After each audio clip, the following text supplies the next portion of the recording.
Thank you. Thank you for the warm welcome. And it's my third time in Estonia, and I feel like every time I'm coming back, I feel more like at home. I feel more like the snail, so I'm slowing down. The first time I reached to Tallinn, and I felt like, oh, it's a kind of agglomeration of a global city, but with a slow pace. And I really enjoyed this place. Then I reached Tartu, and I said, oh, it's even better. It's even slower. And I had the feeling like even spending 24, that was the first time, or 48 hours, that was the second time, I'm really enjoying the place like I spent at least a week here. So I had the impression that you really very smartly feel into the niche that is very widely needed now in Europe and in global speeding up world with your slow down attitude.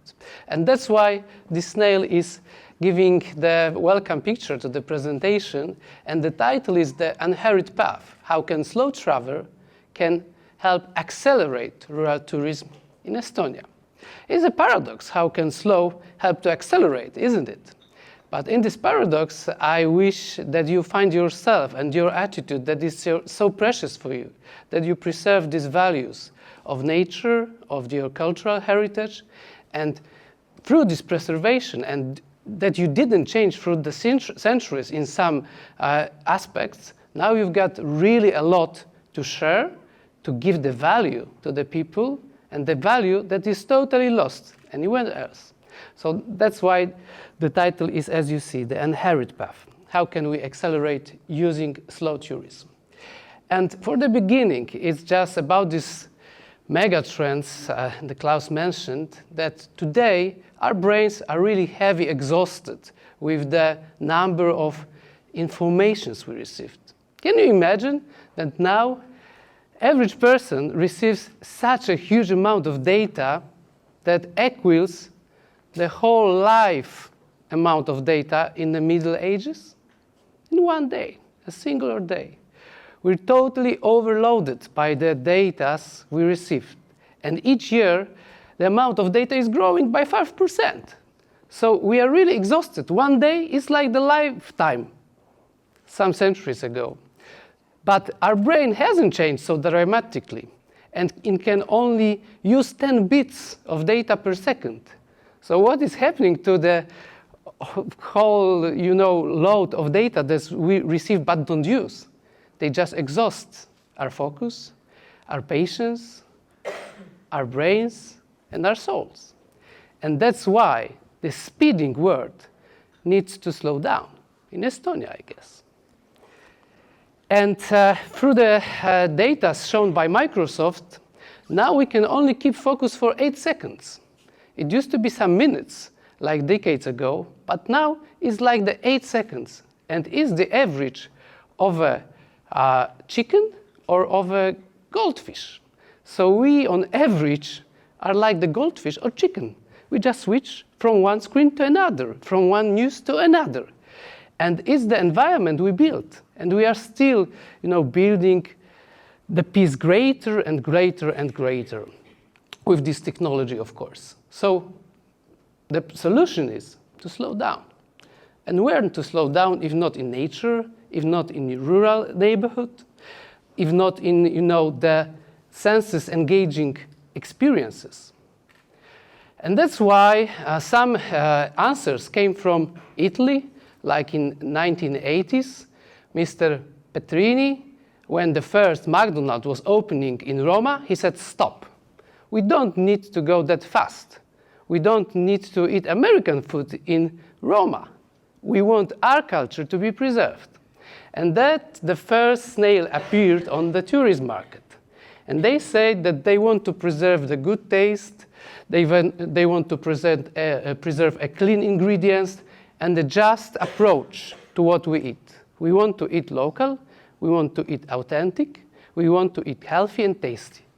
And the first snail started its race, and it races very slowly, very slowly, very slowly, but in a very good direction, and it already reached 150 countries. And it's nothing less and nothing more than the counter trend to these mega trends that we all are experiences in our daily lives. There also is another slave that started to very slowly but patiently continue to grow. And now in over 30 countries, we've got citas slow. That are the cities, the towns, the little towns that have their ambience. They've got their genius loci, as they say, the special atmosphere with market squares, with the cafes, with the people who has time to share with other people who visit them, that are not speeding this global speed that we are exceeding every day and every year more and more.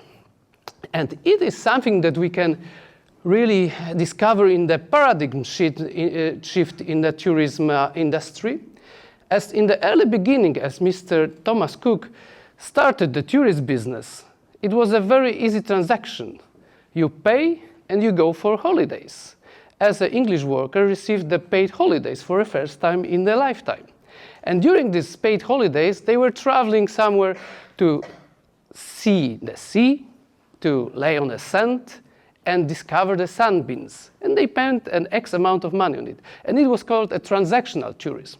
It was very simple. Of course, it still exists. If you buy all-inclusive, you just make a transaction. You don't care about the impact, the footprint, the connections. You just buy the tourist product. But then we changed, and we perceived tourism as an experiential economy, that we want to, gain some real memories from real activities in the real nature, the real surroundings, the workshops, and everything that was engaging us as a human being, so let's say animals with the senses, was called the experiences tourism, and it was a shift. Then we discovered that we want to change through the tourists. We want to be better. We want to understand the world in a more complex, holistic way. And it was called transformative tourism, that we want to restore our energy. We want to slow down. We want to breathe. We want to reconnect with friends, with family, with new friends.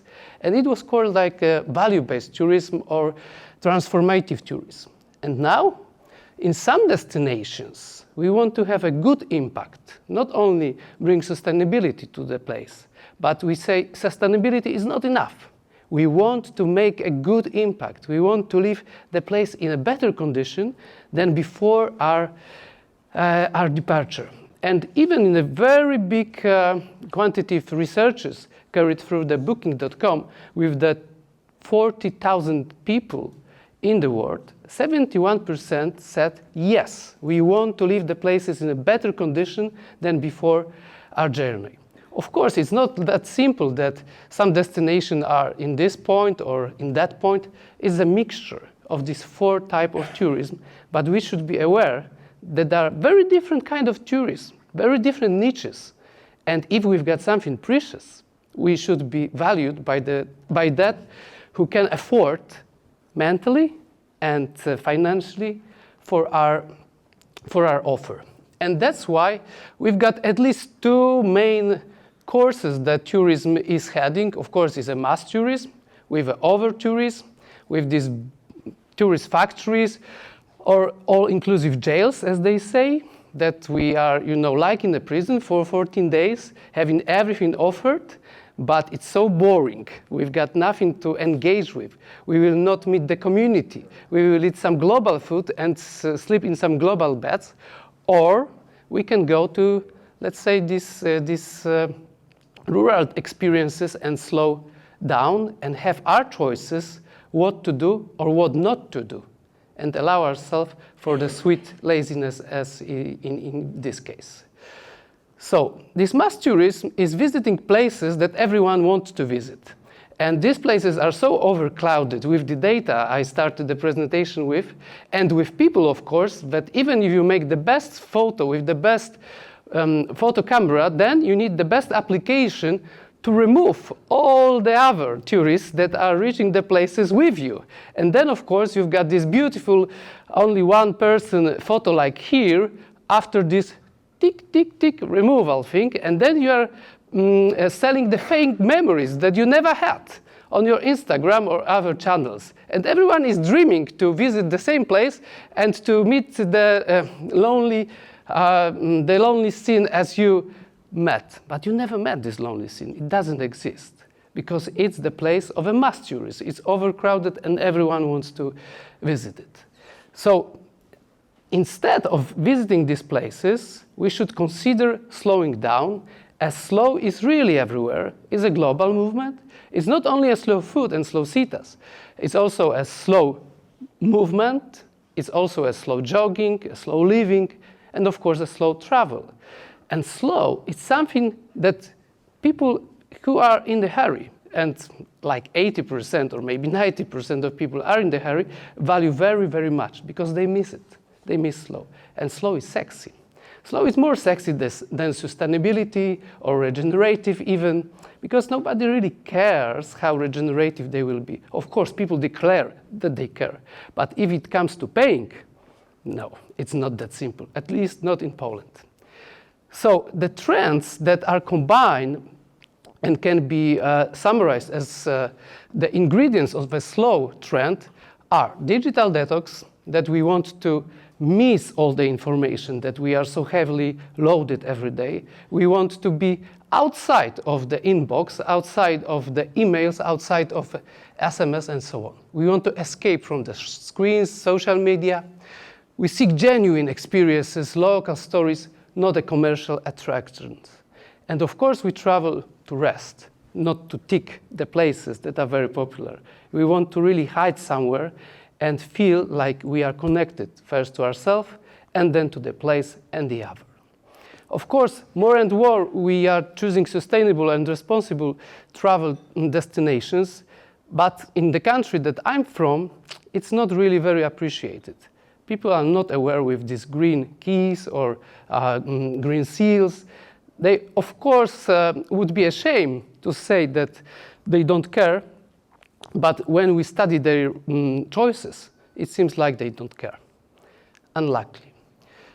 And in the rural tourism you have to offer in Estonia, you can easily go into experiential tourism, so it's the second phase of tourism. Instead of doing, you can experience things, as all these professions are almost lost, and they are so very exotic to people nowadays, to people who are like Gen Z or even younger, grown up in the digital world from the first day of their life. So to catch something in their hands, to see the animal, to feed the animal, to be in the countryside and live like the farmer for one day, it can be really a top-selling experience. And it is a top-selling experience.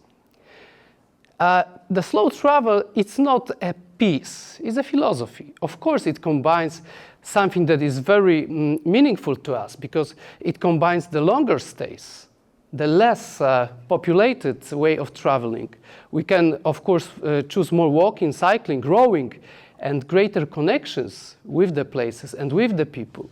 And in the end, it equals real sustainability, or even regenerativeness. But it's better not to call it this way, because the words I use, like sustainable or regenerative, they are not selling. They are very important for the policymakers, but not so very important for buyers. At least in Poland, it didn't work. Rural well-being is something that you here inherited from your predecessors, and it's an immense gift you've got from the past. Because in Poland, we need to rethink how the rural destinations can bring well-being in the terms of offer. But here you've got the long history dated in the 13th century of this smoke sauna that now is a UNESCO prescribed tradition. And it is something really that can help you to be a magnet, for instance, for Polish or German tourists, especially when Rail Baltica is coming to the end. So, in my opinion, what makes the Estonia an ideal destination for slow travel is the nature and wilderness. is a very low population density. For instance, in Poland, in one city of Warsaw, you've got 3.5 million people living together. One city of Warsaw. You've got another 4 cities of over 1 million. And you will be beautifully connected to us once the Rail Baltica is ended. Now I flew from Warsaw in 2 hours. But next time I wish I can choose the train and really make a lower footprint, and it will take me only 7 hours. So in 7 hours you can connect to our capital, and our capital is 3.5 million. They are really well paid off. They are very good customers for you. And our whole country is like almost 40 million. And we can reach Warsaw from every part of Poland in 2 hours. So it means that in less than 10 hours, you will have the market of 40 million people. And in Poland, I tell you what, I tell you the secret. Slow is the key. If you've got something slow, because we are so speeding, so rushing, we are building our, gross domestic product so quickly that we are so exhausted. And we want to escape to Estonia. Sustainable development, you're also the leader. You've got a lot of green key destinations, you've got a lot of green key hotels, amenities, so that's something unique for us because we are only approaching, we slept for the last 20 years. We don't have this certification made, so you are the leaders. We'd like to really experience you. Estonia is a place to breathe, that's for sure. The quality of air in Poland is very bad. We've got a lot of smoke. It's like in the UK in the 80s, 70s. All these old diesel engines can enter around cities because it would be unpopular for politics to abandon it. So you've got something very precious. You've got a good air. You've got really beautiful coverage of natural reserves. You've got islands, as was mentioned. That for us is something very unique. We've got only one island of Wolin, which is not a real island, if somebody knows Poland. So we really appreciate your 2,000 islands. And with this air, with these islands, with this green, with this blue, and with your unique wellness tradition that dates back some 8 centuries, you are the perfect spot for us. What's other unique for Estonia is that you've got strong, not only 4, but you've got 5 seasons. You are the exceptional one that got the 5th season. So you can make a real outstanding marketing with this 5th season. Of course, you can reach Poland, but you can reach even to Spain or even to Italy because they've got only 1 season. It's hot. All the time it's hot. And the second period, it's too hot. So they want to live. And where they want to live, they want to cool down. So they want to have a coolcation, as the Sweden is selling its destination as a coolcation. I experienced a little bit of smoke sauna yesterday. And I was amazed how rich in culture was this ritual. In Poland, it's fake. We've got the sauna master, and we dance to some disco music. And it's like, the wrong movie is played. Here, you've got the real origins of this, how you say, runic songs. And the sauna masters are like, the culture ambassadors. They are not like clowns. I went to the sauna master course for the weekend in Poland, and I felt like, oh no, it's a disaster. I don't want to dance to this music with my towel next to my head. But here it's totally different. I really appreciate it. And it's only the one of the sauna experience is possible. Of course, you're doing this sauna route that is amazing. It is really amazing. It's something that then can leverage you to 3 levels higher. Then you've got, of course, this beautiful and big and cultural rich islands that was mentioned. But I would like to share you some inspiring examples from Europe how to slow down and accelerate at the same time. Because we know all the theory. It's all true, what was said beforehand. But the question is, how to sell it? How to reach to those people who really want to pay for it and can, afford it? So with these 3 examples, I would like to make a first step for you for maybe new markets that you can reach. The first example is something that is unique for our country and is one of the reasons I'm really proud to be Polish. It's called Slow Hop, and it's the answer how to make the agriculture sexy again. Because in Poland it was very popular to agrotourism to develop in 90s and early 2000. And then everybody moved behind and wanted all-inclusive, wanted all these, new beautiful glass hotels, and the rural tourism was like forgotten. And then, like 10 years ago, a young couple of Ola and Martin, they start to share their fascination with very carefully curated places, with a whole standard of accommodation and experience, and very nicely connected to local food, local culture, and very rich in slowing down aspect, and they established Slow Hop. Slow Hop, that was a counter proposition for booking. Everybody wanted to be in the booking, but they established a Slow Hop, a counter proposition. And everybody was laughing at them. Nobody will join you.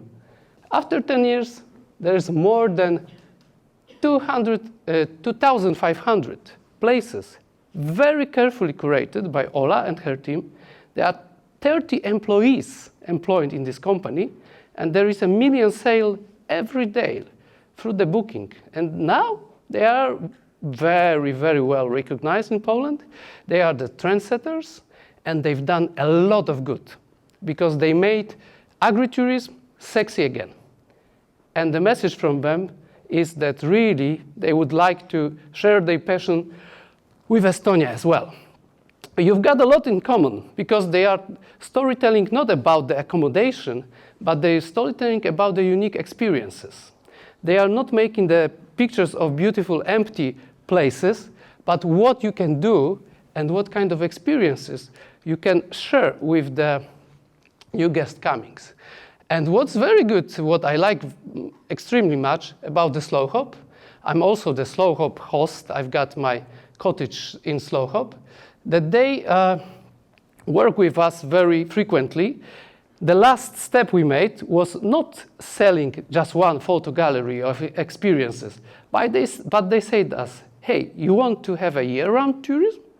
You need to have 4 galleries with 4 type of offers that will switch automatically when the season switches. And if somebody is looking for December accommodation, they will have on the screen the winter gallery, what they can do during the winter, when they can do a cold bath in Baltic Sea, or they can do, some snowmen or on bonfire. So it was something that significant, this change, because a lot of people ask the question, how can we combat, how can we beat the seasonality in Poland? Because it's very easy to sell 2 months of, summer vacation. You can make the price higher and higher and still everybody will buy it. But what to do in September, October, November? That's the question. And Slow Hop really found the solution, in my opinion, and it's really speeding up, being very slow at the same time. And what's the most important fact for me, because I asked the owners, can I share this data with you? And they said, yes, of course. And the finding was that the most, active on the platform is Gen Z. Gen Z, that is so difficult to reach. They are the first buyer in this platform. So young people that they don't know the agritourists from the old times, they don't have their grandpas with the farmstead. It's something new for them, something very unique. And they find this uniqueness very appealing, very attractive. They want to pay very high prices because the average price on Slow Hop is around 100 to 150 euros per night. It's not very cheap. It's a good price for a night, only for stay without the breakfast. So Gen Z is the first pillar of Slow Hop customers, and that is amazing. Those young people who most likely don't have their families, don't have the mortgage to pay, they want to pay for experiences. They want to pay to slow down. They don't want to speed up. They want to pay to slow down.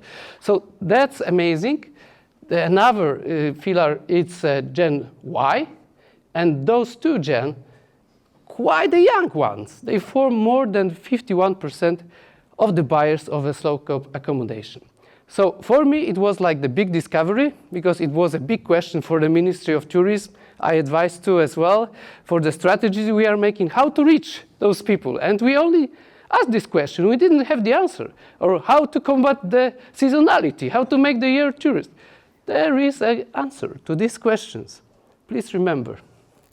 Of course, there are some good answers on the other side of the Baltic Sea, and Swedes with Visit Sweden made a very good answer how to be appealing destination to southern Europe, and the Kulcation is the answer. As everybody is suffering from the heat and traveling in the nighttime because it's too hot in the day, they just want to adjust their summer plan to the climate crisis, as European Travel Commission says. 76% of Europeans want to adjust. They want the Kulcation. You've got it. Another data, Scandinavia travel product increased by 40%. As I said, 54% of travelers plan to elevate their nighttime pursuits to avoid rising daytime temperatures. 42% of the booking clients, they prefer to go to the cooler locations. So there is a big demand. There is a very big hunger for you waiting to be consumed. And the Sweden maybe is one step ahead of you, as they've got 14 different experiences, 14 different propositions of how to cool down. For instance, on the Sweden cycling trails, or to climb new heights, to have hike with huskies, or to spot wildlife on safari in a moose park, very similar to what you did yesterday here, not the mooses, but the deer. So you are building a coalition maybe, and I guess it's happening, with the Scandinavian and Nordic countries to be a new Mediterranean. It's not a, propaganda anymore. It's an offer you've got to put on the market. And this offer is very, very, very appealing. Another proposition is made in Italy. Can Italy be slow? Yes, partially yes. But when you are visiting the beach resorts in Apulia, you think it's not too slow. It's too hot and it's too noisy, it's too loud. But if you choose such an estate like Masserias, that was my finding this vacation, it can be a slow down oasis in this very hectic Italian tourist landscape. What is a masseria? The masseria is the place that used to be running agriculture, running homestead, but now it's a very boutique scale luxury pension or hotel. They are basing their experience on their garden, and very often on the real estate that is historic, that was owned by some dukes or some nobles, but they find a very modern way to communicate with people, and they guarantee you that it's going to be small scale. Each time you visit Masseria, it's not bigger than 50 people with you. It's not like, all-inclusive with 5,000 people. It's 50 people with you. So this Masseria example is something very unique because it combines a climate we love, it combines the olive, the pasta, and we can do it together, we can eat it together. It's like the small community building that we built with the guests who are at the same time. And it's really a slowing down piece of Italian experience. Of course, as it was said before, it's the embassy to export local goods for the tourists. If you are in a Masseria, you will buy a lot of things, not only to eat, but also the tableware, also the souvenirs that are in the beautiful jars you take with you. And it can cost 2-3 times more than in supermarket. It's not a problem. It's original. It's made in Italy, it's made in this specific origin that you are to stay with. So to slow down and to sum it up, how slowing down can accelerate your destination, I think the most important is to highlight the unique experiences and feelings they evoke. Promote 5 seasons, that is totally exceptional in the world that is so very hot now. Then, to express the health benefits for the tourists, as Sweden did some years ago, they made this 70 hours cabin experiment, and that put into the nature the people from the very hectic places, like the policeman from Munich, the broadcaster from New York, the spokesman from London, and they measured their stress performance every hour. And they had an evidence with the Karolinska Institute that being in the Swedish nature lowered all this stress performance they came with. So you also have this benefit, I can tell you, I feel it today, of being in Estonia. Be very persistent. You are a small country, you are a remote destination, but people will find you. You are the jewel. And of course, stay cool. Thank you.